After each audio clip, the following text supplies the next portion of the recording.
दोस्तों, यह कहानी है केले के पत्ते की, दो होते हुए भी एक है। केले का पत्ता जानिए राम और हनुमान की अनोखी कहानी। भगवान श्री राम जब रावण को सेना सहित पराजित करके सीता जी को लेकर वापस अयोध्या पहुँचे, जहां उनके लौटने की खुशी में एक बड़े भोज का आयोजन हुआ। वानर सेना के सभी लोग भी आमंत्रित थे, लेकिन वे सभी आखिर थे तो जंगलों में रहने वाले वानर ही न। उन्हें सामान्य सामाजिक नियमों की पहचान नहीं थी।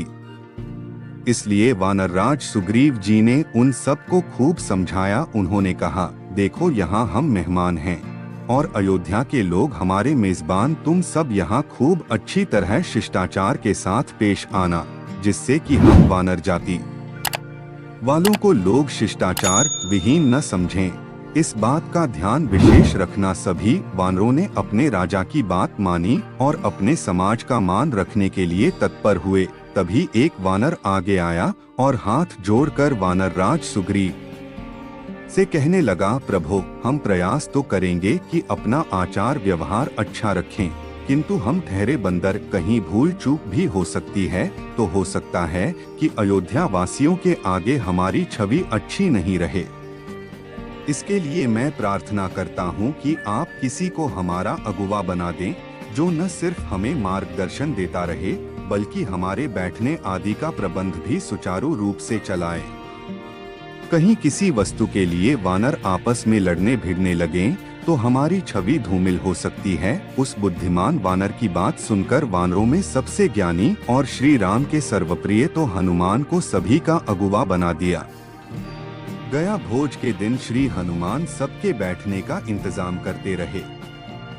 पूरी वानर सेना को ठीक से बैठने के बाद हनुमान जी जब श्री राम के समीप पहुँचे, तो श्री राम के उन्हें बड़े प्रेम से कहा कि तुम भी मेरे साथ ही बैठकर भोजन करो। अब हनुमान पशोपेश में आ गए। उनकी योजना में प्रभु के बराबर बैठना तो था ही नहीं। वे तो अपने प्रभु के भोजन ग्रहण करने के बाद ही प्रसाद के रूप में भोजन ग्रहण करने वाले थे। उनके लिए ना तो बैठने की जगह ही थी और ना ही भोजन परोसने के लिए केले का पत्ता था। इसीलिए हनुमान बेचारे सोच में थे। वे ना तो प्रभु की आज्ञा टालने का साहस कर सकते थे और ना उनके साथ खाने बैठ सकते थे। लेकिन प्रभु तो भक्त के मन की बात जानते हैं ना। तो वे जान गए कि मेरे हनुमान के लिए केले का पत्ता नहीं है और ना ही स्थान है।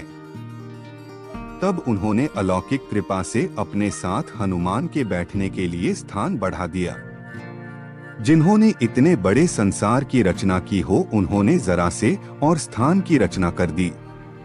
लेकिन प्रभु ने केले का एक अतिरिक्त पत्ता नहीं बनाया। इसकी बजाय भगवान ने कहा, हे मेरे प्रिय, अति प्रिय छोटे भाई और पुत्र की तरह दुलारे हनुमान, तुम मेरे साथ मेरे ही केले के पत्ते में भोजन करो, क्योंकि भक्त और भगवान एक ही हैं। कोई हनुमान को भी पूजे तो मुझे ही प्राप्त करेगा। भगवान का यही कथन अद्वैत यानी एकेवरवाद का मूल दर्शन है। इस पर श्री हनुमान जी बोले, हे प्रभु, आप मुझे कितने ही अपने बराबर बताएं, मैं कभी आपके बराबर क्या हो सकता हूँ और ना ही होने की अभिलाषा है।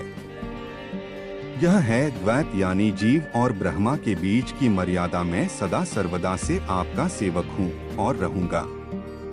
आपके चरणों में ही मेरा स्थान था और रहेगा। मैं आपके साथ भोजन ही नहीं सकता। जब हनुमान जी ने प्रभु के साथ भोजन करने से इनकार कर दिया, तब श्री राम ने अपने सीधे हाथ की मध्यमा अंगुली से केले के पत्ते के मध्य में एक रेखा खींच दी, जिससे वह पत्ता एक भी रहा और दो भी हो गया। एक भाग में प्रभु ने भोजन किया और दूसरे अर्ध में हनुमान जी को भोजन कराया, अर्थात जीवात्मा और परमात्मा के ऐक्य और द्वैत दोनों के चिन्ह के रूप में केले के पत्ते आज भी एक होते हुए भी दो हैं और दो होते हुए भी एक हैं। यानी द्वैत में अद्वैत, यही सृष्टि की व्यवस्था है। जो ब्रह्मा और जीव के संबंध यानी द्वैत में अद्वैत को दर्शाती है। इसे समझ लिया तो जीवन का उद्धार है। कमेंट करिए जय श्री राम। मिलेंगे आपसे अगले वीडियो में, तब तक के लिए धन्यवाद।